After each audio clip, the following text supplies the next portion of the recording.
প্রিয় বন্ধুরা, আসলে আমরা এই জায়গাটাতে আসার আগে এই জায়গাটা সম্পর্কে যতটুকু জানছি বা শুনছি, হ্যাঁ, তখন থেকে ধারণা করতে পারছিলাম যে এখানে আসলে সহজে জায়গাটা আপনাদেরকে ঘুরে দেখাতে পারবো না।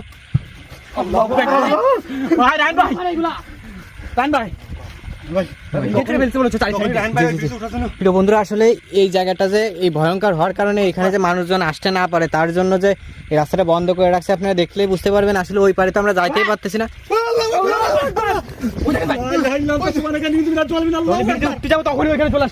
ওই মাটির ডিবাটার ভিতর থেকে বেরোলো, একদম ঠিক মাঝখান থেকে উঠছে ভাই। ও কিন্তু ওর কাছে নিয়ে যাচ্ছে ভাই, ওই মাটির ভিতর থেকে উঠছে, কিন্তু মাটির ভিতর থেকে উঠছে ভাই, আমি নিজে চলে দেখছি। উজ্জ্বল ভাই কিন্তু ওইদিকে নিয়ে যাচ্ছিল শয়তানটা।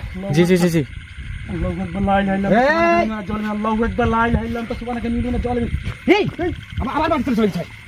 ভাই অবস্থা দেখেন, একেবারে ভ্যানিশ হয়ে গেছে, চোখের পলকে মাটি যাবার চলে গেছে।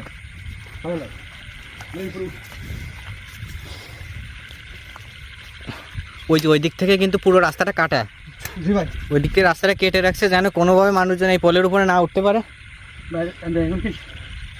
উঠা যাবে পরে আমরা ভাই আর সাবধানে, এখনো কিন্তু আশেপাশে শব্দ হচ্ছে।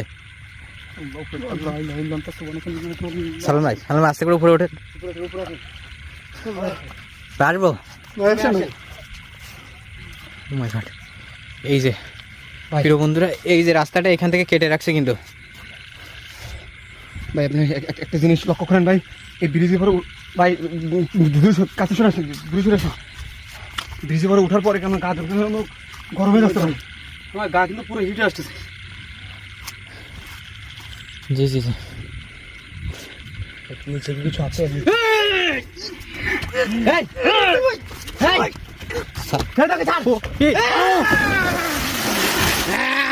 ও মাই গড, সালাম ভাই, সালাম ভাই, ভাই ভাই পানিতে ডুবে গেল, সালাম ভাই পানিতে ডুবে গেল। রায়ন ভাই দূরত্ব নামেন ভাই, পানির ভিতর ডুবে গেল নাকি? সালাম ভাই, সালাম ভাই, রায়ন ভাই নামতে হবে আপনার। ভাই ওইখান থেকে গলা ধরে ছেলে ফেলে দিছে। কোথায় গেল সালাম ভাই? তুই পাবি না ভাই, পানি কি অনেক বেশি? ভাই ডুব দেন দেখেন খুঁজে পান কিনা। ভাই অজ্ঞান হয়ে গেছে সম্ভবত, সালাম ভাই পানির নিচে ডুবে গেছে। সালাম ভাই, এই সালাম ভাই কোথায় নেই? এখান থেকে চলে যা, চলে যা।